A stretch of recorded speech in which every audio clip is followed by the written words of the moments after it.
رسم لي عالسما جنة فيها الهنا وقال هنعيش هنا، قلت حلوت سنيني.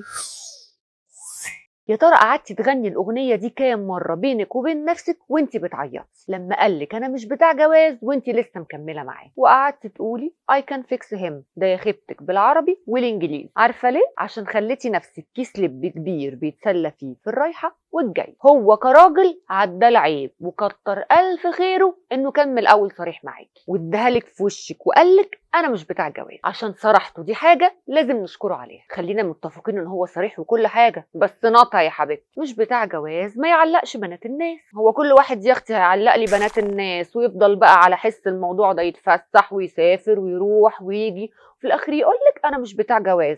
امال انت بتاع ايه حيلتها؟ واللي يغيظ بقى ان البنت من دول تلاقيها يا عيني واخده على دماغها وتفضل تقولك I can fix him I can fix him. يا اختي فيكسي نفسك الاول يا بعيده، بدل ما انت بقيتي بتعشقي وتجيبي جلد الذات كده لنفسك. تفكسي لي يا ماما؟ هو انت فاكره نفسك الحرفيين؟ ما يا اختي ما بالسلامه، ما المركب اللي تودي، احنا ليه واجعين قلوبنا؟ يا خيبتك يا خيبتك يا خيبتك.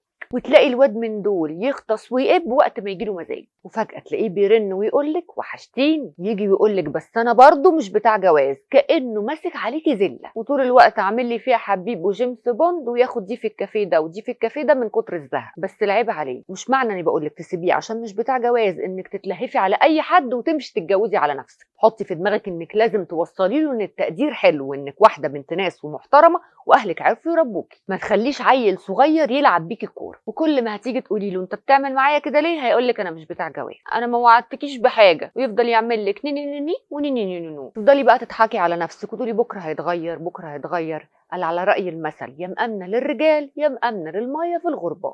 العلاقة اللي محكوم عليها من أولها بالفشل ما تبدأيهاش. ومن كتر يا أختي ما أنت بتحبيه ودايبة فيه هتبقي عايزة تثبتي له إنك كول وبرنسيسة في نفسك وروشة ومش هترضي تجيبي له سيرة الجواز. ما ترخصيش نفسك يا عبيطة، ما تجيش يا أختي خبط لزق كده وتقولي له أنا عايزة أتجوز، بس ما تسمحلوش يلعب بيكي عشان دي إهانة صدقيني. ولو كانت الفاس وقعت في الراس وفجأة قالك كده سيبيه وابعدي فجأة زي ما بيعمل معاكي. اهتمي بنفسك وبمستقبلك. الراجل لما بيحب بيعمل اللي عشان ما تضيعيش من ايديه، انما ده مش عايزك وقالها في وشك صراحه. خلي عندك كرامه لانه مش حاسس بقيمتك. ما تقلليش من نفسك مع حد حتى لو كان روحك فيه، لانه حتى لو غير رايه واتجوزك مش هيحترمك. احنا بنتجوز عشان نعيش في راحه ونستقانيس، مش نقرف نفسنا. يا عبيطه بعيدي قبل ما تلاقيه كاتب على بروفايله الحمد لله الذي تتم بنعمته الصالحات وتتقهري وتمراضي وتعيطي وتتفاجئي انه خطب وانتي معاه. بعيدي، انتي مش قليله وانتي الكسبانه يا بنت. تكسبي نفسك وكرامتك قبل ما تشمتي فيك القريب قبل الغريب. انا بسنت النبراوي، تابعيني عشان تشوفي خيبتي وخيبتك يا خيبتك.